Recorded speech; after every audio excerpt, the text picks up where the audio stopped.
Good afternoon. നമ്മൾ ഇന്നിവിടെ പഠിക്കാൻ പോകുന്ന ടോപ്പിക് എന്ന് പറയുന്നത് വാട്ടർ പൊല്യൂഷനുമായിട്ട് ബന്ധപ്പെട്ട ഒരു ടോപ്പിക്കാണ്. വാട്ടർ പൊല്യൂഷൻ എന്ന് നിങ്ങൾ എല്ലാവരും കേട്ടിട്ടുണ്ടാവും അല്ലെ? നമ്മളെല്ലാവരും കൊച്ചു ക്ലാസ്സിൽ തൊട്ട് നമ്മൾ കേട്ട് പഠിക്കുന്ന ഒരു വിഷയമാണ് ജലമലിനീകരണം അഥവാ വാട്ടർ പൊല്യൂഷൻ എന്ന് പറയുന്നത്. അപ്പോൾ എന്താണ് ജലമലിനീകരണം അഥവാ വാട്ടർ പൊല്യൂഷൻ എന്ന വാക്ക് കേൾക്കുമ്പോൾ നമ്മുടെ മനസ്സിലേക്ക് ആദ്യം വരുന്നത്? നമുക്ക് പെട്ടെന്ന് വരുന്ന കുറെ പിക്ചറുകൾ എന്ന് പറയുന്നത് എന്താണ്? ഒരു ഫാക്ടറിയിൽ നിന്നും പുറന്തള്ളപ്പെടുന്ന കുറെ മാലിന്യങ്ങളോ അല്ലെങ്കിൽ കെട്ടിക്കിടക്കുന്ന കുറെ വെള്ളങ്ങൾ അല്ലെ, പോളകൾ കയറി മൂടിക്കിടക്കുന്ന കുറെ ജലാശയങ്ങൾ തുടങ്ങിയ കുറെ ചിത്രങ്ങളാണ് നമുക്ക് വാട്ടർ പൊല്യൂഷൻ എന്ന ഒരു കൺസെപ്റ്റ് കേൾക്കുമ്പോൾ നമ്മുടെ മനസ്സിലേക്ക് ഓടി വരുന്ന കുറച്ച് ചിത്രങ്ങൾ അല്ലെ. അപ്പം എന്താണ് വാട്ടർ പൊല്യൂഷൻ എന്ന് പറഞ്ഞു കഴിഞ്ഞാൽ ഒറ്റ വാക്കിൽ വളരെ സിമ്പിൾ ആയിട്ട് നമുക്ക് എങ്ങനെ വാട്ടർ പൊല്യൂഷൻ എന്താണെന്ന് പറയാം. ജലത്തിന്റെ സ്വാഭാവിക ഘടനയ്ക്കോ അതിലെ ആവാസ വ്യവസ്ഥയെയോ ബാധിക്കുന്ന തരത്തിൽ മറ്റ് സോഴ്സുകളിൽ നിന്നും ആ ജലത്തിലേക്ക് എത്തപ്പെടുന്ന ഒരു വസ്തു അല്ലെ, അത് വാട്ടർ പൊല്യൂഷന് കാരണമാകുന്നു. അപ്പൊ ഏതൊക്കെ തരത്തിലുള്ള ഒരു വസ്തു മാത്രമായിട്ട് വാട്ടർ പൊല്യൂഷന് കാരണമാകുമോ? ഇല്ല അല്ലെ, ഒരിക്കലും ഒരു വസ്തു മാത്രമായിട്ട് നമുക്ക് വാട്ടർ പൊല്യൂഷന് കാരണമാകില്ല. അപ്പം ഞാൻ എന്താ പറഞ്ഞത്? ജലത്തിന്റെ സ്വാഭാവികമായ ആവാസ വ്യവസ്ഥയെ ബാധിക്കുന്ന തരത്തിൽ എന്ന് പറഞ്ഞു. അപ്പൊ ജലത്തിന്റെ സ്വാഭാവികമായ ആവാസ വ്യവസ്ഥ എന്ന് പറഞ്ഞാൽ എന്താണ്? ജലത്തിന് ഒരുപാട് ഫിസിക്കൽ കെമിക്കൽ പ്രോപ്പർട്ടീസ് ഒക്കെയുള്ള ഒരു വസ്തുവാണ് നമ്മൾ ജലം എന്ന് പറയുന്നത് അല്ലെ. ഇപ്പൊ ജലത്തിന് ഏറ്റവും സിമ്പിൾ ആയിട്ട് നമുക്ക് എല്ലാവർക്കും മനസ്സിലാവുന്ന ഭാഷയിൽ പറഞ്ഞു കഴിഞ്ഞാൽ, ജലത്തിന് നമ്മൾ കുടിച്ചു നോക്കുമ്പോൾ ജലത്തിന് എന്തെങ്കിലും രുചി വ്യത്യാസം ഉണ്ടെങ്കിൽ നമ്മൾ ആ വെള്ളം കുടിക്കാൻ ഇഷ്ടപ്പെടുമോ? ഒരിക്കലും നമ്മൾ ആ വെള്ളം കുടിക്കാനായിട്ട് നമ്മൾ താല്പര്യപ്പെടില്ല. അപ്പൊ ജലത്തിന്റെ സ്വാഭാവികമായ ഒരു pH വാല്യൂ ഉണ്ട് അല്ലെ. നമ്മൾ ജലത്തിന്റെ സ്വാഭാവികമായ pH വാല്യൂ എന്ന് പറയുന്നത് ന്യൂട്രൽ pH ആണ്. അതായത് 7 ആണ്. ആസിഡുമല്ല ബേസും അല്ലാതെ അതിന്റെ ഇൻ ബിറ്റ്വീൻ, അതിന്റെ നടുക്ക് നിൽക്കുന്ന ഒരു pH ആയിട്ടാണ് പറയുന്നത്. പക്ഷെ ഒരിക്കലും നമുക്ക് എന്ത് കിട്ടാറില്ല? നമ്മുടെ സ്വാഭാവികമായ ആവാസ വ്യവസ്ഥയിൽ, നമ്മുടെ ഈ നാച്ചുറൽ സറൗണ്ടിങ്സിൽ നമുക്ക് ഈ ന്യൂട്രൽ pH എന്ന് പറയുന്നത് നമുക്ക് കിട്ടാറില്ല. നമുക്ക് ഏകദേശം ഒരു 6.5 ടു ഒരു 7.58 വരെയൊക്കെ ചില സമയത്ത് നമുക്ക് പോവാറുണ്ട്. സ്വാഭാവികമായ ഇതിൽ പോവാറുണ്ട്. 8.5 എന്നുള്ളത് നമ്മളിപ്പോ ഒരു ഇൻ പൊല്യൂഷന്റെ കേസൊക്കെ കൺസിഡർ ചെയ്യുമ്പോൾ ഒരു 9 ഒക്കെ ആയാൽ പോലും നമ്മൾ അധികം അതിനെ വലിയ കുഴപ്പമായിട്ടൊരു പൊല്യൂട്ടഡ് എന്നൊരു രീതിയിലേക്ക് കൺസിഡർ ചെയ്യാറില്ല. ഇൻ സം കേസസ് നമുക്ക് കൺസിഡർ ചെയ്യേണ്ടി വരും. മറ്റ് ഫാക്ടേഴ്സിനെ കൂടെ നമ്മൾ കൺസിഡർ ചെയ്യുമ്പോൾ നമുക്കിങ്ങനെ pH നമുക്ക് ചില സമയങ്ങളിൽ ഈ 9 ഒന്നും നമ്മൾ അത്ര അക്സെപ്റ്റബിൾ ആക്കാറില്ല. അപ്പോൾ ഞാൻ പറയുന്നത് കുടിക്കുന്ന വെള്ളത്തിന്റെ കാര്യമല്ല കേട്ടോ. ഞാൻ പറയുന്നത് എന്താണ്? ഞാൻ പറഞ്ഞത് നമ്മുടെ സ്വാഭാവികമായ ആവാസ വ്യവസ്ഥയിൽ, അതായത് നമ്മുടെ സർഫസ് വാട്ടർ സോഴ്സുകളെ കുറിച്ചിട്ടാണ് ഞാൻ പറഞ്ഞത്. എന്തൊക്കെയാണ് നമ്മുടെ സർഫസ് വാട്ടർ സോഴ്സുകൾ എന്ന് പറഞ്ഞാൽ ആർക്കെങ്കിലും മനസ്സിലാകാത്തായിട്ടുണ്ടോ? സർഫസ് വാട്ടർ സോഴ്സുകൾ എന്ന് പറഞ്ഞു കഴിഞ്ഞാൽ നമ്മളുടെ സർഫസിൽ അല്ലെ, ഭൂമിയുടെ ഉപരിതലത്തിൽ കാണപ്പെടുന്ന ജലസ്രോതസ്സുകളെയാണ് നമ്മൾ സർഫസ് വാട്ടർ സോഴ്സുകൾ എന്ന് പറയുന്നത്. അതായത് നമുക്ക് അറിയാവുന്ന നമ്മുടെ നദികള്, കായലുകള്, അതുപോലെ തന്നെ സമുദ്രങ്ങള്, ഇതെല്ലാം എന്ത് തന്നെയാണ്? സർഫസ് വാട്ടർ സോഴ്സുകളാണ്. അപ്പൊ ഈ സർഫസ് വാട്ടർ സോഴ്സിന്റെ pH എന്ന് പറയുന്നത് നമുക്ക് ഒരിക്കലും ന്യൂട്രലായി കിട്ടാറില്ല എന്നാണ് ഞാൻ പറഞ്ഞത്. കറക്റ്റ് ന്യൂട്രലായിട്ട് കിട്ടാറില്ല എന്നാണ് ഞാൻ പറഞ്ഞത് കേട്ടോ. പിന്നെന്താണ്? അപ്പൊ നമ്മൾ എന്താ പറഞ്ഞു വന്നേ? നമ്മൾ പറഞ്ഞത് എന്താണ് ജലമലിനീകരണം അല്ലെ. അപ്പൊ ഈ pH-നെ കുറിച്ച് പറഞ്ഞത് എന്തിനായിരുന്നു? ഈ pH-ൽ വരുന്ന ചെറിയ ചേഞ്ചസ് ഞാൻ പറഞ്ഞു. എങ്ങനെയാണ് സ്വാഭാവികമായ ആവാസ വ്യവസ്ഥയെ ഈ മലിനീകരണം ബാധിക്കുന്നത്? അത് ഒരു എക്സാമ്പിൾ വെച്ച് പറഞ്ഞുതരാം. നമ്മളൊരു പർട്ടിക്കുലർ പ്രദേശത്ത് പണ്ട് നമ്മുടെ അപ്പൂപ്പന്മാരോടൊക്കെ ചോദിച്ചു കഴിഞ്ഞാൽ ചിലർ പറയുന്നൊരു കാര്യമുണ്ട്. പണ്ട് ഈ പ്രദേശത്ത് ധാരാളം മത്സ്യങ്ങൾ ഉണ്ടായിരുന്നു, അല്ലെങ്കിൽ ഇന്ന ഒരു പർട്ടിക്കുലർ ടൈപ്പ് മീനിനെ ഇവിടെ ധാരാളം കാണുമായിരുന്നു, ഇപ്പോൾ അതിനെയൊന്നും കാണാൻ സാധിക്കുന്നില്ല എന്നൊക്കെ നമ്മൾ പറഞ്ഞു കേൾക്കാറുണ്ട്. അപ്പൊ നമ്മളും പറയും ഇപ്പോഴത്തെ കാലാവസ്ഥയുടെ അല്ലേ, പൊല്യൂഷന്റെ ഒക്കെ ആണെന്ന് നമ്മൾ പറയാറുണ്ട്.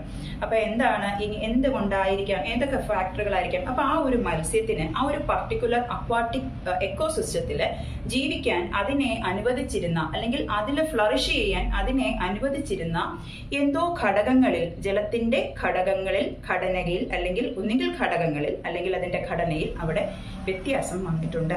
അപ്പൊ ഇപ്പൊ അതിന് പഴയതുപോലെ അവിടെ, അല്ലെങ്കിൽ അതിന്റെ ഫുഡ് സോഴ്സിന് അതിന് കിട്ടിക്കൊണ്ടിരുന്ന മറ്റേതെങ്കിലും ഒരു മത്സ്യമായിക്കോട്ടെ അല്ലെങ്കിൽ മത്സ്യേതര വസ്തു ആയിക്കോട്ടെ, അതിന് കിട്ടിക്കൊണ്ടിരുന്ന ഒരു ഫുഡ് സോഴ്സിനും അതുപോലെ തന്നെ അവിടെ ഒന്നുകിൽ കുറവ് വന്നിട്ടുണ്ടാവാം. അതുകൊണ്ടായിരിക്കാം ഒരു പർട്ടിക്കുലർ മത്സ്യം അവിടെ കാണാതായിരിക്കുന്നത്. ഒന്നുകിൽ ആ ജലത്തിന്റെ ഘടനയിൽ അല്ലെങ്കിൽ അതിന്റെ ഫിസിയോ കെമിക്കൽ പ്രോപ്പർട്ടീസിൽ വന്നിട്ടുള്ള ചേഞ്ച് ആവാം. അതല്ല എന്നുണ്ടെങ്കിൽ എന്താവാം? അതിന് കിട്ടിക്കൊണ്ടിരുന്ന ഭക്ഷണം ഇപ്പൊ പഴയതുപോലെ അവിടെ കിട്ടാതെ വരുമ്പോൾ അവർ ആ ഭക്ഷണം കിട്ടുന്ന മറ്റ് സ്ഥലങ്ങളിലേക്ക് തേടിപ്പോകും. അപ്പൊ ആ ഭക്ഷണത്തിന് ചില സമയത്ത് ഈ പൊല്യൂഷൻ ബാധിച്ചിരിക്കുന്നത് ഈ ഭക്ഷണ സ്രോതസ്സിനെ ആയിരിക്കും. അതും ജീവികളുടെ നിലനിൽപ്പിനെ ബാധിക്കും. മനസ്സിലായോ? അപ്പോൾ ഒരു അൺവാണ്ടഡ് സബ്സ്റ്റൻസ് അല്ലെങ്കിൽ ഒരു മലയാളത്തിൽ പറഞ്ഞാൽ എന്ത് പറയാം, നമുക്ക് ഒരു ആവശ്യമില്ലാത്ത ഒരു പദാർത്ഥം, ജലത്തിന് ആവശ്യമില്ലാത്ത ഒരു പദാർത്ഥം ആ ജലത്തിലേക്ക് എത്തിച്ചേരുക. അപ്പൊ നമുക്ക് പൊല്യൂഷൻ എന്ന വാക്ക് എപ്പോഴും കേൾക്കുമ്പോൾ നമ്മൾ കേൾക്കുന്ന രണ്ട് കാര്യങ്ങളാണ്, ഒന്ന് കണ്ടാമിനേഷനും പൊല്യൂഷനും. അപ്പൊ എന്താണ് ശരിക്കും പറഞ്ഞു കഴിഞ്ഞാൽ കണ്ടാമിനേഷൻ, എന്താണ് പൊല്യൂഷൻ? ഒരു സിസ്റ്റർ കൺസേൺ പോലെ പറയാം. അതായത് കണ്ടാമിനേഷൻ കൂടിയാണ് എന്തായിട്ട് മാറുന്നത്, പൊല്യൂഷൻ ആയിട്ട് മാറുന്നത്.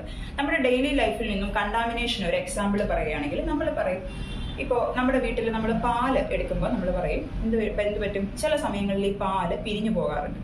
ഈ പാല് പിരിഞ്ഞു പോകുക എന്ന് പറഞ്ഞു കഴിഞ്ഞാൽ ആ പാല് കണ്ടാമിനേറ്റഡ് ആവുക എന്ന് പറയും. ആ പാലിന്റെ സ്വാഭാവികമായ ഘടനയ്ക്ക് വ്യത്യാസം വരുത്തുന്ന, പാലായി നിലനിർത്തിക്കൊണ്ടു പോകുന്ന ആ ഒരു ഘടനയ്ക്ക് വ്യത്യാസം വരുത്തുന്ന ഏതെങ്കിലും തരത്തിലുള്ള ഒന്നുകിൽ ബയോളജിക്കലോ അല്ലെങ്കിൽ നോൺ ബയോളജിക്കലോ ആയിട്ടുള്ള ഒരു സോഴ്സ് ആ പാലുമായി മിക്സ് ആയിട്ടുണ്ട്. അല്ലെങ്കിൽ എന്തായിരിക്കാം, ആ പാലിന്റെ എക്സ്പയറി ഡേറ്റ് കഴിഞ്ഞിട്ടുണ്ടാകും. അപ്പൊ ഇങ്ങനെയൊക്കെ വരുന്ന സമയത്ത് ആ പാലിന് സംഭവിക്കുന്ന അവസ്ഥ, അപ്പം ഈ ബയോളജിക്കലോ അല്ലെങ്കിൽ നോൺ ബയോളജിക്കലോ ആയിട്ടുള്ള ഒരു പദാർത്ഥം പാലിൽ വന്ന് ചേരുന്നത് കൊണ്ട് ആ പാല് പിരിഞ്ഞു പോകുന്നെങ്കിൽ നമുക്കതിനെ കണ്ടാമിനേഷൻ എന്ന് പറയാം. ഇപ്പൊ നമ്മുടെ നാച്ചുറൽ ആയിട്ട് കാണുന്ന, നമ്മുടെ സ്വാഭാവികമായി കാണുന്ന പരിതസ്ഥിതിയിലേക്ക് വന്ന് നമുക്ക് കണ്ടാമിനേഷനെ എങ്ങനെ പറയാം എന്ന് ചോദിച്ചു കഴിഞ്ഞാൽ, കണ്ടാമിനേഷൻ എന്ന് പറഞ്ഞു കഴിഞ്ഞാൽ ഇപ്പോൾ ഒരു കുളം, ആ ഒരു കുളത്തിലേക്ക് നിങ്ങൾ എന്ത് ചെയ്യുന്നു, നിങ്ങൾ കുറേ സോപ്പ് പൊടി കലക്കി എടുത്ത് കൊണ്ടുവന്ന് ഒഴിക്കുകയാണ്.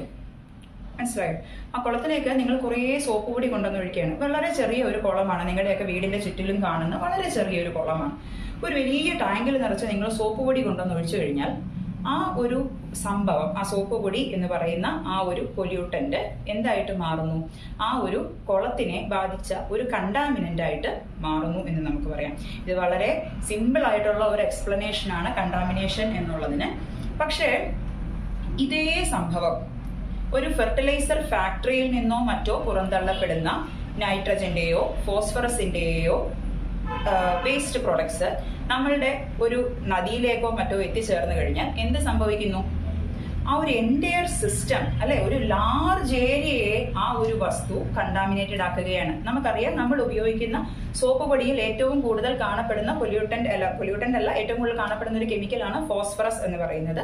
ഫോസ്ഫറസ് ആൻഡ് നൈട്രജൻ, ഈ രണ്ട് കെമിക്കലുകളും എന്തിന് കാരണമാകുന്നതാണ്, വാട്ടർ പൊല്യൂഷന് കാരണമാകുന്ന കെമിക്കലുകളാണ് അല്ലെ. വാട്ടർ പൊല്യൂഷന് കാരണമാകുന്ന കെമിക്കലാണ് നൈട്രജനും ഫോസ്ഫറസും. അപ്പൊ നമ്മൾ ഒരു കുളത്തിൽ കുറച്ച് സോപ്പ് പൊടി കൊണ്ടുവന്ന് കലക്കി ഒഴിച്ചാൽ ആ ഒരു കുറച്ച് ഏരിയയിൽ മാത്രമാണ്, അതും കുറച്ച് നേരത്തേക്ക് മാത്രമായിരിക്കും അതിന്റെ ഒരു എഫക്റ്റ് ഉണ്ടാകുന്നത്. ഡെയിലി കൊണ്ടുവന്ന് നമ്മൾ ഈ സോപ്പ് പൊടി ഇങ്ങനെ കലക്കി ഒഴിച്ചു കഴിഞ്ഞാൽ എന്താവും, കാലക്രമേണ അത് മറ്റു ചെറിയ ചെറിയ പ്രശ്നങ്ങളൊക്കെ അവിടെ ഉണ്ടാക്കാനുള്ള സാധ്യതയുണ്ട്. ഇപ്പോൾ ഒരു ഫാക്ടറിയിൽ നിന്നും കണ്ടിന്യൂസ് ആയിട്ട് ഈ പറയുന്ന ഫോസ്ഫറസിന്റെ ഒരു ഡിസ്ചാർജ് നമ്മളുടെ നദിയിലേക്ക് ഒഴുക്കി വിടുകയാണ്. ഫോസ്ഫറസ് കലർന്നിട്ടുള്ള അവിടുത്തെ ഒരു എഫ്ലുവന്റ് എന്ന് പറഞ്ഞാൽ എന്താണ്, നമ്മൾ പൊല്യൂഷന്റെ കേസിൽ സംസാരിക്കുമ്പോൾ ഫാക്ടറിയിൽ നിന്നും പുറന്തള്ളപ്പെടുന്ന വേസ്റ്റ് പദാർത്ഥങ്ങളെ, ലിക്വിഡ് ആയിട്ടുള്ള വേസ്റ്റ് പദാർത്ഥങ്ങളെ, ലിക്വിഡോ സെമി സോളിഡോ ആയിട്ടുള്ള വേസ്റ്റ് പദാർത്ഥങ്ങളെ നമുക്ക് എഫ്ലുവന്റ് എന്ന് വിളിക്കാം. അപ്പൊ ഈ എഫ്ലുവന്റ് നമ്മുടെ നദിയിലേക്ക് വന്നു ചേരുന്നു. റീസെന്റ് ആയിട്ട് നമ്മളൊക്കെ ശ്രദ്ധിച്ചിട്ടുണ്ടാവും, നമ്മുടെ ഡൽഹിയില് ആഗ്രയിലെ ഒരു നദിയില് മുഴുവൻ മഞ്ഞ് മൂടിയതുപോലെ ഒരു എന്ത് വന്നിരുന്നു, ഫോം ചെയ്തിരുന്നു അല്ലെ, ഒരു പത പോലെ പൊങ്ങി വന്നിരുന്നു, മഞ്ഞ് കിടക്കുന്നത് പോലെ നമുക്ക് തോന്നുന്ന രീതിയിൽ. അത് ശരിക്കും എന്തായിരുന്നു, അത് ശരിക്കും പറഞ്ഞു കഴിഞ്ഞാൽ ഈ ഫോസ്ഫറസിന്റെ അളവ് ജലത്തിൽ അമിതമായി രൂപപ്പെട്ടതിന്റെ ഫലമായിരുന്നു. അമിതമായി ഫോസ്ഫറസ് ജലത്തിലേക്ക് ലയിച്ചു ചേർന്നതിന്റെ ഫലമായിട്ടായിരുന്നു എന്ത് രൂപപ്പെട്ടത്, ഈ ഫോം രൂപപ്പെട്ടത്. അപ്പൊ മനസ്സിലായോ? അപ്പോൾ പൊല്യൂഷൻ എന്ന് പറഞ്ഞു കഴിഞ്ഞാൽ അതൊരു വലിയ സിസ്റ്റത്തിനെയാണ് ബാധിച്ചത്. ആ ഒരു റിവറിനെ ഫുൾ ആയിട്ട് അത് ബാധിക്കുകയായിരുന്നു, യമുന നദിയെ മുഴുവനായിട്ട് അത് ബാധിക്കുകയായിരുന്നു. ഒരു വലിയ പ്രദേശത്തെ തന്നെ അത് ബാധിച്ചു. അപ്പോൾ ഒരു വലിയ പ്രദേശത്തെ ബാധിക്കുന്ന ഒരു പൊല്യൂഷനാണ് അല്ലെങ്കിൽ ഒരു കേസാണ് പൊല്യൂഷൻ എന്ന് പറയുന്നത്. നേരെ മറിച്ച് കണ്ടാമിനേഷൻ എന്ന് പറയുന്നത് വളരെ ചെറിയ ഒരു സിസ്റ്റത്തിൽ അഫക്ട് ചെയ്യുന്ന, വളരെ ചെറിയ ഒരു പാർട്ടിൽ അഫക്ട് ചെയ്യുന്ന ഒരു വസ്തു മാത്രമായിരിക്കും. മനസ്സിലായോ? ഈ കണ്ടാമിനേഷന്റെ എക്സ്റ്റെന്റ് കൂടിയാണ് അത് എന്തായിട്ട് മാറുന്നത്, പൊല്യൂഷൻ ആയിട്ട് മാറുന്നത്. എപ്പോഴെങ്കിലും നമുക്ക് വാട്ടർ പൊല്യൂഷനെ കുറിച്ച് കൂടുതലായിട്ട് നമ്മൾക്ക് ചർച്ച ചെയ്യുമ്പോൾ ഓരോന്നും നമുക്ക് സ്പെസിഫിക് ആയിട്ട് നമുക്ക് പഠിക്കാം. ഇപ്പോൾ ഇന്നിവിടെ നമ്മൾ ചർച്ച ചെയ്യാൻ എടുത്തിരിക്കുന്ന വിഷയം എന്ന് പറയുന്നത് നമ്മളുടെ കായലുകളിൽ ഉണ്ടാകുന്ന ഒരു പർട്ടിക്കുലർ ടൈപ്പ് ഓഫ് പൊല്യൂഷനെ കുറിച്ചിട്ടാണ്.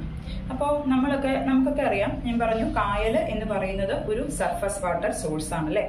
ഇന്നിപ്പോ നമുക്ക് കായലുകൾക്കൊക്കെ വളരെയധികം പ്രാധാന്യം നൽകിക്കൊണ്ടിരിക്കുന്ന ഒരു അവസ്ഥയാണ് ഇന്നിപ്പോ കേരളത്തിലൊക്കെ ആണെങ്കിലും ഉള്ളത് അല്ലേ. ഇപ്പം നമുക്ക് 2017 wetland conservation and management rule പ്രകാരം നമുക്ക് എന്താണ്, കായലുകളിൽ നമുക്ക് ചെയ്യാൻ പറ്റുന്ന ഒരുപാട് പ്രവൃത്തികളിൽ നമുക്കിപ്പം ഏർപ്പെടുത്തിയിട്ടുണ്ട്, വിലക്കുകൾ ഏർപ്പെടുത്തിയിട്ടുണ്ട് അല്ലെ, അതിനൊരു കൺട്രോൾ ഏർപ്പെടുത്തിയിട്ടുണ്ട്. എന്തുകൊണ്ടാണ് ഈ കായലുകളിൽ നിന്ന് മാത്രം പറയാൻ പറ്റത്തില്ല, നമുക്ക് തണ്ണീർത്തടങ്ങൾ എന്ന വാക്ക് ഉപയോഗിക്കുന്നതായിരിക്കും നമുക്ക് നല്ലത്. തണ്ണീർത്തടങ്ങൾ അല്ലെങ്കിൽ വെറ്റ്ലാൻഡ്സ് എന്ന വാക്ക് ഉപയോഗിക്കുന്നതായിരിക്കും നല്ലത്. എന്തുകൊണ്ടാണ് ഈ വെറ്റ്ലാൻഡ്സിനെ നിലനിർത്തിക്കൊണ്ട് പോകേണ്ടത്, നമ്മളുടെ സർവൈവലിന് ആവശ്യമാണ് എന്ന് പറയുന്നത്? അങ്ങനെ തോന്നിയത് കൊണ്ടാണല്ലോ അങ്ങനെ ഒരു സെൻട്രൽ ഗവൺമെന്റിന്റെ ഒരു പർട്ടിക്കുലർ റൂള് 2017 അത് ഇംപ്ലിമെന്റ് ചെയ്തതും അതുപോലെ തന്നെ ആ റൂള് പ്രകാരം ഇന്നിപ്പോ ഈ ഒരു തരത്തിലുള്ള നിയന്ത്രണങ്ങളും മറ്റും രൂപം കൊണ്ടത്. അപ്പൊ കേരളത്തിലെ നമുക്കിപ്പോ പ്രധാനമായിട്ടും നമ്മളെല്ലാവർക്കും അറിയാവുന്ന ഒരു 3 രാംസാർ സൈറ്റുകളുണ്ട്. നമുക്കറിയാം, രാംസാർ എന്ന് പറയുന്നത് തണ്ണീർത്തടങ്ങളുടെ സംരക്ഷണവുമായി ബന്ധപ്പെട്ട് നടക്കുന്ന ഒരു കൺവെൻഷനാണ്. ആദ്യത്തെ കൺവെൻഷനൊക്കെ നടന്നത് ഇറാനിലാണ്. എപ്പോഴെങ്കിലും രാംസാറിനെ കുറിച്ച് പഠിക്കുന്ന സമയത്ത് നമുക്കിത് കൂടുതൽ ഡീറ്റെയിൽ ആയിട്ട് നമുക്ക് പറഞ്ഞു പോകാം. എല്ലാം കൂടി ഇതിൽ പറഞ്ഞു വരുമ്പോൾ നമുക്കത് ഒരുപാട് കൺഫ്യൂഷൻ ആയിപ്പോകും. അപ്പോൾ ഈ രാംസാർ കൺവെൻഷന്റെ ഭാഗമായിട്ട് കേരളത്തിൽ നിന്നും രാംസാർ സൈറ്റുകളായിട്ട്, എക്കോളജിക്കലി ഇമ്പോർട്ടന്റ് ആയിട്ടുള്ള രാംസാർ സൈറ്റുകളായിട്ട് നിലവിൽ പ്രഖ്യാപിച്ചിരിക്കുന്ന വെറ്റ്ലാൻഡുകൾ ഏതൊക്കെയാണ്? നമുക്ക് എല്ലാവർക്കും അറിയാവുന്ന വെറ്റ്ലാൻഡുകളാണ്. കേരളത്തിലെ ഏറ്റവും നീളം കൂടിയ, കേരളത്തിലെ അല്ല ഇന്ത്യയിലെ തന്നെ ഏറ്റവും നീളം കൂടിയ വെറ്റ്ലാൻഡ് ആയിട്ടുള്ള ഏതാണ്? Vembanad call wetland. അതുപോലെ ഒരിക്കലും വേമ്പനാട് വെറ്റ്ലാൻഡ് എന്ന് തന്നെ പറയരുത്. വേമ്പനാട് എന്ന് തന്നെ പറഞ്ഞു കഴിഞ്ഞാൽ അത് കൊച്ചിനേശ്വരയുടെ കാര്യമാണ് നമ്മൾ പറയുന്നത്. അപ്പൊ പറഞ്ഞു വരുമ്പോൾ നമ്മൾ പറയേണ്ടത് വേമ്പനാട് കോൾ എന്ന് ചേർത്ത് തന്നെ പറയണം, വേമ്പനാട് കോൾ വെറ്റ്ലാൻഡ്. പിന്നീട് വരുന്നത് നമ്മുടെ അഷ്ടമുടി കായലാണ്, അഷ്ടമുടി കായല്. പിന്നീട് വരുന്നത് ഏതാണ്? ശാസ്താംകോട്ട തടാകം. അപ്പൊ ഇതില് അഷ്ടമുടിയും ശാസ്താംകോട്ടയും രണ്ടും കൊല്ലം ജില്ലയിലുള്ള ഒരു തടാകമാണ് അല്ലെ. വെറ്റ്ലാൻഡ് സിറ്റി എന്നറിയപ്പെടുന്ന ഒരു കേരളത്തിലെ ഒരു പട്ടണമാണ് കൊല്ലം എന്ന് പറയുന്നത്. ഏറ്റവും കൂടുതൽ തണ്ണീർത്തടങ്ങൾ ഉള്ള ഒരു സിറ്റിയും കൂടിയാണ് കൊല്ലം ഡിസ്ട്രിക്ട് എന്ന് പറയുന്നത്. അപ്പോൾ ഈ കൊല്ലം, ആലപ്പുഴ, അതുപോലെ തന്നെ തൃശ്ശൂരിന്റെ കൊടുങ്ങല്ലൂർ ഭാഗങ്ങള്, ഇങ്ങനെയുള്ള അഷ്ടമുടി കായലിന്റെ ചെറിയ 1-2 ഏരിയകളിൽ ഒക്കെ കണ്ടുവരുന്ന ഒരു, ആലപ്പുഴയിൽ നേരത്തെ കണ്ടിരുന്നു, ഇപ്പൊ അധികമായി കാണാറില്ല, ഇതൊക്കെ ചെയ്തു വന്നിരുന്ന ഒരു പ്രവൃത്തിയായിരുന്നു എന്തെന്ന് പറയുന്നത്. ആൾക്കാരുടെ ലൈവ്ലിഹുഡിന്റെ ഭാഗമായി അവർ ചെയ്തു വന്നിരുന്ന ഒരു കാര്യമായിരുന്നു എന്താണ്? കയർ ഉൽപാദനം അല്ലെ. കയർ ഉൽപാദനത്തിനായിട്ട് ആൾക്കാർ എന്താണ് തണ്ണീർത്തടത്തിൽ ചെയ്തുകൊണ്ടിരുന്നത്, അല്ലെങ്കിൽ ഈ വെറ്റ്ലാൻഡ്സിൽ അവരെന്താണ് ചെയ്തുകൊണ്ടിരുന്നത്? ഈ കയറിന്റെ ഉൽപാദനത്തിന് വേണ്ടിയിട്ട് നമുക്ക് നല്ല നിലവാരമുള്ള കയറുകൾ ആവശ്യമാണ്. അതായത് നമ്മൾ പണ്ട് കേട്ടിരുന്ന ആറാട്ടുപുഴ ഗോൾഡൻ ഫൈബേഴ്സ് എന്ന് പറഞ്ഞിരുന്ന ആറാട്ടുപുഴ കയറിന്റെ ഒക്കെ ക്വാളിറ്റി അല്ല, ഇന്ത്യയിൽ നിന്നും ഏറ്റവും കൂടുതൽ നമ്മളിത് എക്സ്പോർട്ട് ചെയ്ത് കൊടുത്തിരുന്ന ഒരു വസ്തുവായിരുന്നു എന്തെന്ന് പറയുന്നത്, കയർ എന്ന് പറയുന്നത്. കയർ നല്ല രീതിയിലുള്ള, നല്ല ഗുണമേന്മയുള്ള കയർ, നല്ല രീതിയിൽ ടെൻസൈൽ സ്ട്രെങ്ത് എന്ന് വെച്ചാൽ നല്ല സ്ട്രെങ്ത് ഉള്ള, നല്ല ഫ്ലെക്സിബിൾ ആയിട്ടുള്ള, സ്ട്രെച്ചബിൾ ആയിട്ടുള്ള, ഫ്ലെക്സിബിൾ അല്ല സ്ട്രെച്ചബിൾ ആയിട്ടുള്ള, അതിനെയാണ് നമ്മൾ ടെൻസൈൽ സ്ട്രെങ്ത് എന്ന് പറയുന്നത്. അതിന്റെ സ്ട്രെച്ചബിലിറ്റി കൂടുന്ന അനുസരിച്ചിട്ട് നമുക്ക് അതിന്റെ ടെൻസൈൽ സ്ട്രെങ്ത് നമുക്ക് കൂടി വരുന്നു എന്ന് നമുക്ക് പറയാം. അപ്പൊ അങ്ങനെ നല്ല ടെൻസൈൽ സ്ട്രെങ്ത് ഉള്ള, നല്ല ക്വാളിറ്റി കളറുള്ള അല്ലെ, കറുത്തിരുണ്ടിരിക്കുന്ന ഫൈബേഴ്സ് അല്ല നമുക്ക് വേണ്ടത്, നല്ല ഗുഡ് ക്വാളിറ്റി ഗോൾഡൻ ഫൈബേഴ്സ് കിട്ടിക്കൊണ്ടിരുന്ന ഒരു പ്രശസ്തമായ സ്ഥലമായിരുന്നു ആറാട്ടുപുഴ എന്ന് പറയുന്നത്. ആറാട്ടുപുഴ ഫൈബർ എന്ന് പറയുന്നത് തന്നെ വളരെ പ്രശസ്തമായിരുന്നു. അപ്പൊ ഈ രീതിയിലുള്ള നല്ല ഇനം കയറ് ഉൽപ്പാദിപ്പിക്കാനായിട്ട് അവർ ചെയ്തിരുന്നത് എന്തായിരുന്നു? ട്രഡീഷണൽ രീതിയാണിത്. ഇന്നിപ്പോ നമ്മൾ ചെയ്യുന്നത് പച്ച തൊണ്ടൊക്കെ അടിച്ച് നമ്മൾ പുറത്ത് തമിഴ്നാട്ടിൽ നിന്നൊക്കെ വരുത്തുകയാണ് ചെയ്യുന്നത്. അപ്പൊ ട്രഡീഷണൽ ആയിട്ട് ആളുകൾ ചെയ്തിരുന്നത് തൊണ്ട്, ഒരു ഏകദേശം തെങ്ങിന്റെ പാകമായി വരുന്ന ഒരു മാസം, ഏകദേശം ഒരു 10 മാസം പ്രായമായി കഴിയുമ്പോഴത്തേക്കും നമ്മൾ ആ തേങ്ങ നമ്മൾ ഹാർവെസ്റ്റ് ചെയ്തെടുക്കും അല്ലെ. തേങ്ങ ഹാർവെസ്റ്റ് ചെയ്ത് അതിന്റെ തൊണ്ട്, അതിന്റെ ഹസ്ക് നമ്മൾ എന്ത് ചെയ്യും? ഡീഹസ്ക് ചെയ്ത് നമ്മൾ പുറത്തെടുക്കുന്നു. പുറത്തെടുത്തതിന് ശേഷം എന്ത് ചെയ്യുന്നു? ഇതിനടുത്ത് കൂട്ടിയിട്ട് വലിയ കയറിന്റെ നെറ്റുകൾ ഉണ്ടാക്കും. അതിനെ മാലി എന്നാണ് പറയുന്നത് അവര്. കൊളോക്കിയൽ ലാംഗ്വേജിൽ അതിനെ പറയുന്നത് മാലി എന്നാണ്. വലിയ കയറിന്റെ നെറ്റുകൾ കൂട്ടിക്കെട്ടിയിട്ട് എന്ത് ചെയ്യുന്നു? ഇതിനകത്തേക്ക് ഈ തൊണ്ടുകൾ നിറയ്ക്കുകയാണ്. 1-2 തൊണ്ടല്ല അവർ നിറയ്ക്കുന്നത്, 1-2 മാലികളും അല്ല അവരുണ്ടാക്കുന്നത്. ഏകദേശം ഒരു 5000 മുതൽ 50,000 വരെ തൊണ്ടുകൾ ഒരൊറ്റ മാലിക്കകത്തുണ്ടാവും. അപ്പൊ ഇതിങ്ങനെ ഒരു കയർനെറ്റിനകത്ത് ഇങ്ങനെ നിറച്ച് ഇതുവരെ കെട്ടി ഇവരെന്ത് ചെയ്യുന്നു? ഇതിന്റെ മുകളിലേക്ക് വലിയ കല്ലുകളും മറ്റും കയറ്റി, വലിയ മുളം കമ്പുകളൊക്കെ ഉപയോഗിച്ച് ഇവർ ഈ കായലിന്റെ വലിയ ആഴം കുറഞ്ഞ സ്ഥലങ്ങളിലേക്ക് താഴ്ത്തി ഇടുന്നു.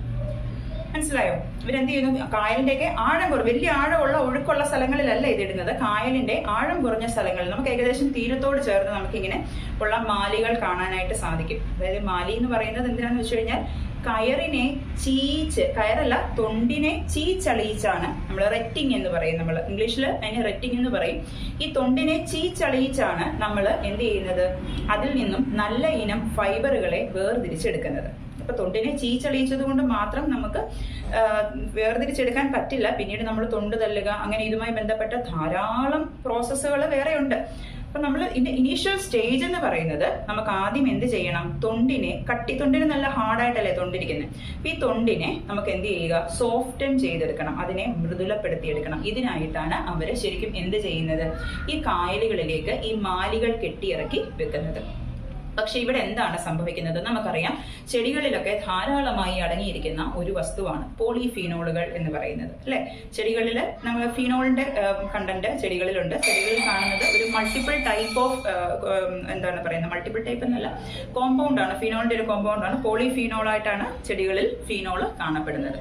അപ്പോൾ ഇത്രയും വൻ തോതിൽ മാലികൾ കെട്ടി, ഒറ്റ മാലിയിൽ തന്നെ ഏകദേശം 5000 മുതൽ 50,000 വരെ നമുക്ക് തൊണ്ടുകൾ കാണുന്നുണ്ട്. അപ്പൊ ഇതുപോലത്തെ ഒരു 5ഓ 6ഓ മാലികൾ ഒരു സൈഡിൽ തന്നെ കെട്ടിയിറക്കുന്നു.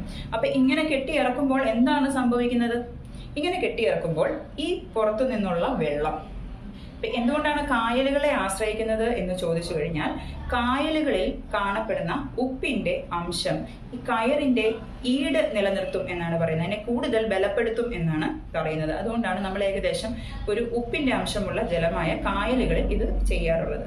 നമ്മൾ ഫ്രഷ് വാട്ടറിലും ചെയ്യാറുണ്ട്. പക്ഷെ നല്ല ഇനം കയറുകൾക്ക് ഏറ്റവും നല്ലത് ഈ പറയുന്ന ഉപ്പുവെള്ളത്തിൽ തന്നെ ഇത് ചെയ്യുന്നതാണ്. അതുകൊണ്ടാണ് ഇവരേറ്റവും കൂടുതൽ കായലിനെ ആശ്രയിക്കുന്നത്. ഇവരുടെ സ്വാഭാവികമായ ഒരു ജീവിത വൃത്തിയുമായി ബന്ധപ്പെട്ടാണ് ഇവരിത് ചെയ്യുന്നത് എന്നുണ്ടെങ്കിലും ഇവിടെ സംഭവിക്കുന്ന കാര്യം, വെള്ളം ഞാൻ പറഞ്ഞു അധികം ഒഴുക്കില്ലാത്ത സ്ഥലങ്ങളിലാണ് ഇവരിത് മാലി കെട്ടിയിറക്കുന്നത്. അപ്പോൾ ഒഴുക്കുള്ള സ്ഥലങ്ങളാണെന്നുണ്ടെങ്കിൽ ഈ തൊണ്ട് വെള്ളത്തിനെ എന്ത് ചെയ്യുന്നു, അകത്തേക്ക് വലിച്ചെടുക്കുന്നു, അല്ലെ? വെള്ളം തൊണ്ട് വെള്ളത്തിനെ അകത്തേക്ക് വലിച്ചെടുക്കുന്നു. അപ്പൊ ഇതിനനുസരിച്ച് തൊണ്ട് വീർത്തു വരികയും തൊണ്ടിനുള്ളിൽ ഉള്ള ഈ ടാനിന്, ലിഗ്നിന്, അതുപോലെ തന്നെയുള്ള പോളിഫീനോളുകൾ, ഇങ്ങനെയുള്ള വസ്തുക്കളൊക്കെ പയ്യെ തൊണ്ടിൽ നിന്നും ലീച്ച് ഔട്ട് ചെയ്ത് വെള്ളത്തിലേക്ക് വന്ന് ലയിച്ചു ചേരുന്നു. മനസ്സിലായോ? അപ്പൊ ഈ ടാനിനും ലിഗ്നിനും പോളിഫീനോളും ഒക്കെ വെള്ളത്തിലേക്ക് ലയിച്ചു ചേരുമ്പോൾ ഇങ്ങനെയുള്ള ഓർഗാനിക് കോമ്പൗണ്ടുകൾ വെള്ളത്തിലേക്ക് വന്നു കഴിയുമ്പോൾ ഇത് ഡീഗ്രേഡ് ചെയ്തു പോകാൻ എടുക്കുന്ന സമയം എന്ന് പറയുന്നത് കൂടുതലായിരിക്കും. പോളിഫിനോളുകൾ സൂര്യപ്രകാശം തട്ടിക്കഴിയുമ്പോൾ പെട്ടെന്ന് തന്നെ അതിന്റെ മറ്റു ഫോമുകളിലേക്കായി മാറി അത് കൺവേർട്ട് ആയി പോകും. പക്ഷേ ഈ ലിഗ്നിനും ടാനിനും ഒക്കെ നമുക്ക് അവിടെ നിന്ന് ഡീഗ്രേഡ് ചെയ്ത് പോകാനായിട്ട് ബുദ്ധിമുട്ടാണ്. പക്ഷേ അറ്റ് എ ടൈമിൽ ഒരു ഹ്യൂജ് ക്വാണ്ടിറ്റിയിൽ ഈ പോളിഫിനോളുകൾ വന്നു കഴിയുമ്പോൾ അത് അവിടുത്തെ വാട്ടറിന്റെ pH-നെ ബാധിക്കും. സ്വാഭാവികമായി കാണപ്പെടുന്ന ഒരു 6.5 to 8.5 റേഞ്ചിൽ കാണപ്പെടുന്ന ഒരു pH ലെവൽ പെട്ടെന്ന് തന്നെ ഡ്രോപ്പ് ചെയ്ത് ഒരു 4.5, ചില കേസുകളിൽ അത് 3 to 2.5 വരെയൊക്കെ കുറയുന്ന കേസുകൾ ഉണ്ടായിട്ടുണ്ട്.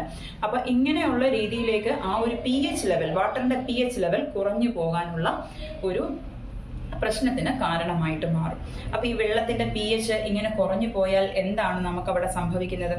നമുക്കറിയാം കായലുകളിൽ ധാരാളം മത്സ്യസമ്പത്തുകളുണ്ട്, അല്ലെ? കക്കായും അതുപോലെ തന്നെ ധാരാളം മത്സ്യങ്ങൾ നമ്മൾ കായലിലുണ്ട്. അപ്പൊ ഈ ഒരു മത്സ്യത്തിന് നമ്മളുടെ ജലത്തിൽ സർവൈവ് ചെയ്യണമെന്നുണ്ടെങ്കിൽ സ്വാഭാവികമായ വിവിധ ഇനം മത്സ്യങ്ങൾക്ക്, മനസ്സിലായോ, ഡൈവേഴ്സിറ്റി, ആ മത്സ്യത്തിന്റെ ഡൈവേഴ്സിറ്റി നിലനിർത്തണമെങ്കിൽ നമുക്ക് എന്ത് വേണം? വെള്ളത്തിന്റെ pH ഏകദേശം ഒരു 4.5 മുകളിലേക്കായിരിക്കണം. വെള്ളത്തിന്റെ pH ഒരു 4.5 മുകളിലേക്കാണെങ്കിൽ മാത്രമേ നമ്മളുടെ ആ ഒരു സ്വാഭാവിക ആവാസ വ്യവസ്ഥയിൽ നേരത്തെ കണ്ടുകൊണ്ടിരുന്ന എല്ലാത്തരം മത്സ്യ ഇനങ്ങൾക്കും അവിടെ സർവൈവ് ചെയ്തു പോകാനായിട്ട് സാധിക്കുകയുള്ളൂ. പക്ഷേ ഈ pH ലെവൽ 4.5 നിന്നും താഴേക്ക് കുറയും തോറും എന്ത് സംഭവിക്കുന്നു? ഈ വ്യത്യസ്ത ഇനം മത്സ്യ ഇനങ്ങൾക്ക് അവിടെ തുടർന്നു പോകാനായിട്ട് സാധിക്കുകയില്ല. അപ്പോൾ ഇവര് എന്ത് ചെയ്യുന്നു? അവിടുന്ന് നശിച്ചു പോകാനായിട്ടുള്ള ഒരു സാധ്യത. കാരണം ഈ ഒരു പ്രോസസ്സ് തുടർച്ചയായി നടക്കുകയാണ്. ഒരു പ്രാവശ്യം കയറ് കെട്ടി ഇറക്കി കഴിഞ്ഞാൽ പിന്നീട് അത് 6 മാസം അല്ലെങ്കിൽ 10 മാസം അല്ലെങ്കിൽ 1 വർഷം ഒക്കെ കഴിയുമ്പോഴാണ് നമ്മൾ ഈ കെട്ടി ഇറക്കിയ കയറിനെ നമ്മൾ എന്ത് ചെയ്യുന്നത്? നമ്മൾ പുറത്തേക്ക് എടുക്കുന്നത്. അപ്പോൾ ഇത് കൺവെൻഷണൽ കയർ റേറ്റിംഗ് ആണ്, മനസ്സിലായോ? അതായത് പണ്ട് കാലത്ത് ചെയ്തു വന്നിരുന്ന ഒരു പ്രക്രിയയാണ്. ഇന്ന് അതിന് പല ഓൾട്ടർനേറ്റീവ് മെത്തേഡുകളും നമ്മൾ കണ്ടുപിടിച്ചിട്ടുണ്ട്. പക്ഷേ സ്റ്റിൽ ഇങ്ങനെയുള്ള പ്രോസസ്സുകൾ നമുക്കൊന്ന് ഒബ്സർവ് ചെയ്താൽ നമ്മുടെ ആ ഒരു സറൗണ്ടിങ്സിൽ നമുക്ക് കാണാനായിട്ട് സാധിക്കും. അപ്പോൾ ഇതെന്താ സംഭവിച്ചത്? ഇവിടെ ഇപ്പൊ എന്താ സംഭവിച്ചത്? നമ്മൾ ഒരു ഒറ്റ കേസാണ് പറയുന്നത്. അവിടുത്തെ മത്സ്യസമ്പത്തിനെ ഇത് ബാധിച്ചു. എങ്ങനെ ബാധിച്ചു? മത്സ്യസമ്പത്തിനെ ബാധിച്ചത് എങ്ങനെയാണ്? അതിന്റെ pH വാട്ടറിന്റെ pH ലെവലിൽ ഉണ്ടായ വ്യത്യാസം. ആ pH ലെവൽ കുറഞ്ഞു പോകാനുള്ള കാരണം എന്താണ്? ഈ പറഞ്ഞ നമ്മുടെ വെള്ളത്തിലേക്ക് കെട്ടിയിറക്കിയ തൊണ്ടിൽ നിന്നും പുറത്തേക്ക് വന്ന പോളിഫീനോളിന്റെ പ്രസൻസ് ആണ് എന്തിന് കാരണമായത്? ഈ pH ലെവല് താന്നു പോകാനായിട്ട് കാരണമായത്. ഇത് തന്നെ മാറില്ലേ എന്ന് ചോദിച്ചാൽ, തൊണ്ട് ഒരു നാച്ചുറൽ പ്രോഡക്റ്റ് അല്ലേ, ഇത് തന്നെ മാറില്ലേ എന്ന് ചോദിച്ചു കഴിഞ്ഞാൽ തന്നെ മാറും. പക്ഷേ ഇതിനൊരു എടുക്കുന്ന ടൈം ഡ്യൂറേഷൻ എന്ന് പറയുന്നത് കൂടുതലായിരിക്കും. അത് മാത്രമല്ല കണ്ടിന്യൂസ് ആയിട്ട് ഈ പ്രോസസ്സ് നടന്നുകൊണ്ടിരിക്കുന്നത് കൊണ്ട് തന്നെ വൺസ് ആ മത്സ്യങ്ങൾ വീണ്ടും അവിടെ ഒന്ന് എസ്റ്റാബ്ലിഷ് ചെയ്യാൻ തുടങ്ങുമ്പോഴത്തേക്കും വീണ്ടും പുതിയൊരു അവിടെ വരികയും അത് അവിടുത്തെ സർവൈവലിനെ ബാധിക്കുകയും ചെയ്യുന്നു. അപ്പൊ ഇവിടെ പിന്നെ ഏത് തരത്തിലുള്ള മത്സ്യങ്ങൾ? നിങ്ങൾ കയറ് കെട്ടി ഇറക്കുന്ന സ്ഥലങ്ങളിൽ ചെന്ന് കഴിഞ്ഞാൽ മത്സ്യങ്ങൾ കാണില്ലേ? മത്സ്യങ്ങൾ ഉണ്ടാകും. എങ്ങനത്തെ മത്സ്യങ്ങളായിരിക്കും അവിടെ കാണുന്നത്? അവിടെ കാണപ്പെടുന്ന മത്സ്യങ്ങൾ എന്ന് പറയുന്നത് ഏതാണ്?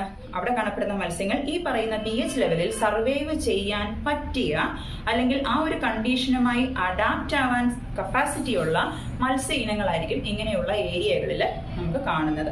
അപ്പോൾ ഇതുകൊണ്ടാണ് ഇങ്ങനെ ഈ മത്സ്യ ഇനങ്ങളുടെ എണ്ണത്തിലുണ്ടായ ഗണ്യമായ കുറവ് ഈ തൊണ്ട് ചീക്കല് ഒരു പൊല്യൂഷൻ എന്ന രീതിയിലേക്ക് അല്ലെങ്കിൽ പൊല്യൂഷന് കാരണമാകുന്ന ഒരു പ്രവൃത്തി അല്ലെങ്കിൽ ഒരു വ്യവസായം എന്ന രീതിയിലേക്ക് കൺസിഡർ ചെയ്യപ്പെടാൻ ഒരു കാരണമായിട്ട് മാറി. ഇതിന്റെ ഭാഗമായിട്ട് വെറ്റ്ലാൻഡ്സിന്റെ കൺസർവേഷന്റെ ഭാഗമായിട്ട് നടക്കുന്ന വെറ്റ്ലാൻഡ് മാനേജ്മെന്റ് ആക്ഷൻ പ്ലാനിൽ തൊണ്ട് ചീക്കൽ ഒരു പൊല്യൂഷൻ കോസിംഗ് ഫാക്ടർ ആയിട്ട് മാർക്ക് ചെയ്യപ്പെട്ടു. മനസ്സിലായോ? നമ്മുടെ എല്ലാ വെറ്റ്ലാൻഡ്സിനെയും എങ്ങനെ മാനേജ് ചെയ്യണം എന്നുള്ളതിന് രാംസാർ കൺവെൻഷനുമായി ബന്ധപ്പെട്ട് കൃത്യമായ ആക്ഷൻ പ്ലാനുകൾ പ്രിപ്പയർ ചെയ്യാറുണ്ട്. അപ്പോൾ അതിന്റെ ഭാഗമായിട്ട് നടത്തിയ സ്റ്റഡീസിൽ ഈ തൊണ്ട് ചീക്കൽ എന്ന് പറയുന്നത് എന്തായിട്ട് മാറി? ഒരു പൊല്യൂഷൻ കോസിംഗ് ഫാക്ടറായിട്ട് മാറി. അതിന്റെ കാരണം, ആദ്യത്തെ കാരണം എന്ന് പറയുന്നത് മത്സ്യസമ്പത്തിലുണ്ടായ ഗണ്യമായ കുറവാണ്. രണ്ടാമതായിട്ട് ഈ തൊണ്ട് ചീക്കുന്ന സ്ഥലങ്ങളിൽ, അപ്പൊ തൊണ്ട് ചീക്കുക വെള്ളത്തിൽ കെട്ടിയിറക്കിയാണ് ഇത് ചെയ്യുന്നത്. ഇവിടെ ഒരു പാർഷ്യൽ അനൈറോബിക് കണ്ടീഷൻ ആണ് നടക്കുന്നത്. ഇവിടെ ഫുള്ളി അനൈറോബിക് എന്ന് നമുക്ക് പറയാൻ പറ്റില്ല. കാരണം ഇതൊരു ഓപ്പൺ സിസ്റ്റം ആണ് അല്ലെ. വെറ്റ്ലാൻഡ് എന്ന് പറയുന്നത് തുറസായി കിടക്കുന്ന ഒരു സ്ഥലമാണ്. എന്താണ് അനൈറോബിക് കണ്ടീഷൻ? എയറിന്റെ പ്രസൻസ് ഇല്ലാതെ അവിടെ ബാക്ടീരിയാസ് വർക്ക് ചെയ്യുന്നെങ്കിൽ അതൊരു അനൈറോബിക് കണ്ടീഷനാണ്. അവിടെ കാണപ്പെടുന്നത് എയറിന്റെ ആവശ്യം, ഓക്സിജന്റെ ആവശ്യം ഇല്ലാത്ത, ഓക്സിജൻ എന്ന് സ്പെസിഫിക് ആയിട്ട് പറയാൻ പറ്റില്ല, എയർ എന്ന് പറയണം, കോമ്പോസിഷൻ ഓഫ് ഗ്യാസസ് ആണ് നമുക്ക് എയർ എന്ന് പറയുന്നത്. ആ ഒരു ടൈപ്പ്, ആ ഒരു പർട്ടിക്കുലർ ടൈപ്പ്, ആ ഒരു കോമ്പോസിഷനിൽ കാണപ്പെടുന്ന അവർ എയറിന്റെ പ്രസൻസ് ആവശ്യമില്ലാത്ത ബാക്ടീരിയകളാണ് അവിടെ പ്രവർത്തിക്കുന്നത്. അപ്പൊ എയറോബിക് എന്ന് പറഞ്ഞാൽ എന്താണ്? എയറിന്റെ പ്രസൻസിൽ അവയുടെ സർവൈവലിന് എയർ ആവശ്യമാണ്. അനൈറോബിക്കിന്റെ സർവൈവലിന് എയർ ആവശ്യമില്ല. ഇതിന്റെ രണ്ടിന്റെയും ഇടയ്ക്കൊരു ബാക്ടീരിയ ഉണ്ട്, ഫാക്കൽറ്റേറ്റീവ്. ഇവര് എയറോബിക്കിലും സർവൈവ് ചെയ്യും, അനൈറോബിക്കിലും സർവൈവ് ചെയ്യും. അപ്പൊ എയറോബിക്കിന്റെയും അനൈറോബിക്കിന്റെയും ഇടയിൽ കാണുന്ന ബാക്ടീരിയ ആണ് ഫാക്കൽറ്റേറ്റീവ് എന്ന് പറയുന്നത്. അപ്പൊ ഈ ഫാക്കൽറ്റേറ്റീവ് ബാക്ടീരിയയും അതുപോലെ മൈക്രോബ്സും, ബാക്ടീരിയാനും നമുക്ക് പറയാൻ പറ്റില്ല കാരണം ഇതിനകത്ത് ഫംഗസ്, പ്രോട്ടോസോവ തുടങ്ങിയ multiple type of micro organisms ഇതിനകത്ത് ആക്ട് ചെയ്യുന്നുണ്ട്. അപ്പൊ നമുക്ക് ഒരിക്കലും ബാക്ടീരിയ എന്ന് പറയാൻ പറ്റില്ല. ഫാക്കൽറ്റേറ്റീവ് മൈക്രോ ഓർഗാനിസംസും അതുപോലെ തന്നെ അനൈറോബിക് മൈക്രോ ഓർഗാനിസംസുമാണ് തൊണ്ട് ചീക്കൽ അല്ലെങ്കിൽ കയർ റിറ്റിംഗ് എന്ന് പറയുന്ന ഒരു പ്രോസസ്സിൽ ഏറ്റവും കൂടുതൽ ഇൻവോൾവ് ആയിരിക്കുന്നത്. അപ്പോൾ ഇതിന്റെ ഭാഗമായിട്ട് അനൈറോബിക് ആയിട്ടുള്ള ബാക്ടീരിയകൾ ആക്ട് ചെയ്യുന്നതിന്റെ ഫലമായിട്ട് നമുക്കവിടെ ഒരു പർട്ടിക്കുലർ അളവിൽ ഹൈഡ്രജൻ സൾഫൈഡ് പുറത്തേക്ക് പുറന്തള്ളപ്പെടുന്നുണ്ട്. അതുപോലെ തന്നെ കാർബൺ ഡയോക്സൈഡും പുറത്തേക്ക് പുറന്തള്ളപ്പെടുന്നുണ്ട്. ഇതൊരു പൊല്യൂഷൻ ഫാക്ടറായി കൺസിഡർ ചെയ്തപ്പോൾ നമുക്കറിയാം തൊണ്ട് ചീക്കുന്ന സ്ഥലങ്ങളിൽ വല്ലാത്ത നമുക്കവിടെ നിൽക്കാൻ പറ്റാത്ത രീതിയിൽ ഉള്ള ഒരു തരത്തിലുള്ള ഒരു സ്മെല്ല് ഉണ്ടാവാറുണ്ട്. അപ്പോൾ ഈ സ്മെല്ല് എന്ന് പറയുന്നത് ഹൈഡ്രജൻ സൾഫൈഡിന്റെ, നമ്മൾ കൊച്ചു ക്ലാസ്സിലൊക്കെ പഠിച്ചിട്ടില്ലേ, ചീഞ്ഞ മുട്ടയുടെ ഗന്ധമുള്ള വാതകമാണ് ഹൈഡ്രജൻ സൾഫൈഡ് എന്ന് പറയുന്നത് അല്ലെ. ഈ ചീഞ്ഞ മുട്ടയുടെ മണം നമുക്ക് നല്ല രീതിയിൽ നമുക്ക് അവിടെ അടിക്കാൻ പറ്റും. നമ്മുടെ മൂക്കിനകത്ത് കാണുന്ന നേർത്ത സ്ഥലങ്ങളെയൊക്കെ ഇറിറ്റേറ്റ് ചെയ്യും, നമ്മുടെ കണ്ണിനെ ഇറിറ്റേറ്റ് ചെയ്യും. ഈ രീതിയിൽ നമുക്ക് ആ ഒരു ആദ്യത്തെ 1-2 മാസം നമുക്ക് അവിടെ നിൽക്കാൻ പറ്റാത്ത രീതിയിലുള്ള ഭയങ്കര ദുർഗന്ധമായിരിക്കും. അപ്പോൾ ഇത് എന്തിന് കാരണമാകുന്നു? ഇങ്ങനെ ദുർഗന്ധം വരുന്നത് കൊണ്ട് തന്നെ അതവിടെ എയർ പൊല്യൂഷന് കാരണമാകുന്നുണ്ട്. അതുപോലെ തന്നെ കായലിൽ നടക്കുന്ന വിനോദസഞ്ചാര പ്രവർത്തനങ്ങളെ, ഇപ്പൊ ഈ കായലിന്റെ തീരത്തൊക്കെ വൈകുന്നേരങ്ങളിലൊക്കെ കാറ്റ് കൊള്ളാനും ഒക്കെ അങ്ങനെ ആൾക്കാരൊക്കെ വന്ന് റിക്രിയേഷണൽ പർപ്പസിനായിട്ട് നമ്മൾ കായലിനെ ഉപയോഗിക്കുന്നുണ്ട്. അപ്പൊ ഇങ്ങനെയുള്ള പർപ്പസിനെയൊക്കെ ഇതെന്ത് ചെയ്യുന്നു, ഈ ഒരു സ്മെല്ല് കാരണം ആൾക്കാർ ആ ഒരു ഭാഗത്തേക്ക് വരാതിരിക്കാനുള്ള ഒരു കാരണമായിട്ട് മാറുന്നുണ്ട്. അതുപോലെ തന്നെ എയർ പൊല്യൂഷനുള്ള ഒരു ഫാക്ടറായിട്ട് മാറുന്നുണ്ട്. അപ്പോൾ ഹൈഡ്രജൻ സൾഫൈഡിന്റെ റിലീസ്, എന്തുകൊണ്ടാണ് ഹൈഡ്രജൻ സൾഫൈഡ് അവിടെ റിലീസ് ചെയ്യപ്പെടുന്നത്? കയററ്റിങ്ങിന്റെ ഭാഗമായിട്ട് നടക്കുന്ന പ്രവർത്തനം എന്ന് പറയുന്നത് അനൈറോബിക് റിയാക്ഷൻ ആണ്. അനൈറോബിക് മൈക്രോ ഓർഗാനിസംസ് ആണ് ഈ കയററ്റിങ്ങിനായിട്ട് ഹെൽപ്പ് ചെയ്യുന്നത്. കൂട്ടത്തിൽ ഫാക്കൽറ്റേറ്റീവ് മൈക്രോ ഓർഗാനിസംസും ഉണ്ട്. ഇതിന്റെ പ്രവർത്തന ഫലമായിട്ട് എന്ത് സംഭവിക്കുന്നു? ഇതിന്റെ പ്രവർത്തന ഫലമായിട്ട് ഹൈഡ്രജൻ സൾഫൈഡ് എന്ന വാതകം റിലീസ് ചെയ്യപ്പെടുന്നു. ഇതിന്റെ അതിരൂക്ഷമായ ഗന്ധം അവിടെ അതിന്റെ റിക്രിയേഷണൽ പർപ്പസിനായിട്ട് വെറ്റ്ലാൻഡ്സുകളെ ഡിപ്പെൻഡ് ചെയ്യുന്ന ആൾക്കാരെയും അതുപോലെ തന്നെ എയർ പൊല്യൂഷനും കാരണമായിട്ട് മാറുന്നു. ഇപ്പോൾ ഞാൻ ഇതിന്റെ രണ്ട് ഫാക്ടേഴ്സ് മാത്രമേ ഞാൻ പറഞ്ഞുള്ളൂ. അത് ഒന്ന് ഹൈഡ്രജൻ സൾഫൈഡിന്റെ റിലീസും ഒന്ന് pH ഉണ്ടാകുന്ന സഡൻ ഡ്രോപ്പുമാണ്. pH ഏകദേശം 2 മുതൽ 4.5 റേഞ്ച് വരെ കുറയാറുണ്ട്. അതായത് ഏകദേശം അസിഡിക് ആയിട്ട് മാറാറുണ്ട്.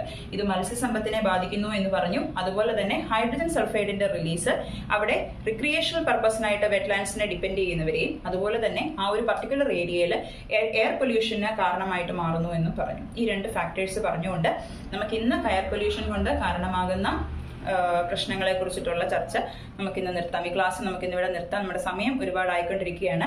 അപ്പം നമുക്ക് അടുത്ത ദിവസം ക്ലാസ്സിൽ നമുക്ക് കുറച്ച് കൂടുതൽ കാര്യങ്ങൾ പറയാം. ഇപ്പോൾ വാട്ടർ പൊല്യൂഷൻ എന്ന് പറയുന്നത് ഒരു വലിയ ടോപ്പിക് ആയതുകൊണ്ട് നമ്മൾ പറഞ്ഞു വരുമ്പോൾ അവിടുന്ന് ഇവിടുന്നൊക്കെ ഒരുപാട് കാര്യങ്ങൾ ഇതിനുള്ളിലേക്ക് വരുന്നുണ്ട്.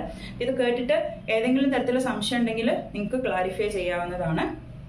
അപ്പോൾ പറഞ്ഞ കാര്യങ്ങൾ ക്ലിയർ ആയിട്ടുണ്ടെന്ന് വിചാരിക്കുന്നു. Okay, thank you.